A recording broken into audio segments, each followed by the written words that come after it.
Welcome to the West Wing Week, your guide to everything that's happening at 1600 Pennsylvania Avenue. This week, President Obama spoke directly to the American people about his vision for reducing our debt and bringing down our deficit, based on the values of shared responsibility and shared prosperity, holding town halls in Northern Virginia, Palo Alto, California, and Reno, Nevada. That's April 15th to the 21st, or my old number 23. My old number. Before Michael Jordan, by the way. Yes, sir. Good job, David.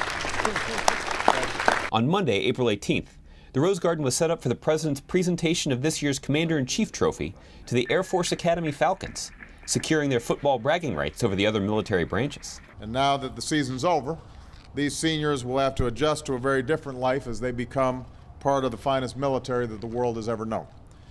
It won't always be easy. I've heard linemen like Tyler Schoncheck had to drop 40 or 50 pounds in order to fit in an ejection seat for pilot training this summer. Where is this guy? Yeah. That's a big guy. Denver first, followed by Raleigh, then Dallas, then Indianapolis. Later that afternoon, the President conducted local television interviews to discuss his vision for bringing down our debt and reducing our deficit. He also expressed concern and condolences for all who've been affected by the severe weather in North Carolina. I spoke to Governor Perdue yesterday. Obviously, we're all heartbroken by the loss of life, and I expressed to her heartfelt condolences from Michelle and myself for all the families that have been affected. Obviously, those who lost a loved one are feeling this most severely, but if you've lost a home or a business, it's pretty tough as well.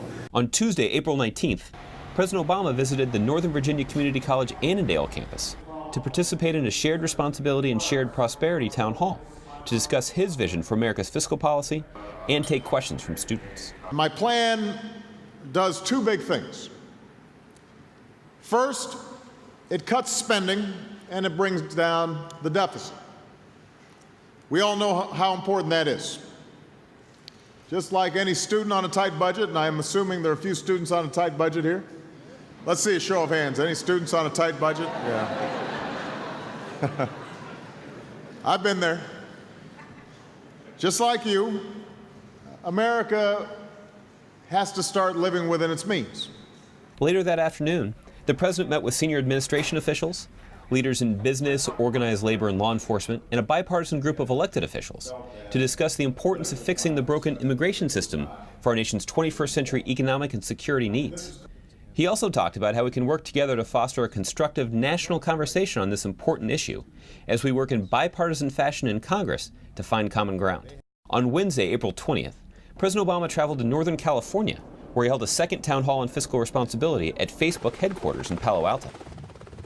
This is twice that you wore a jacket and a tie. You are the president. I am grateful. Cheryl and I were messaging from Air Force One. Yes. I think you made her year. You did.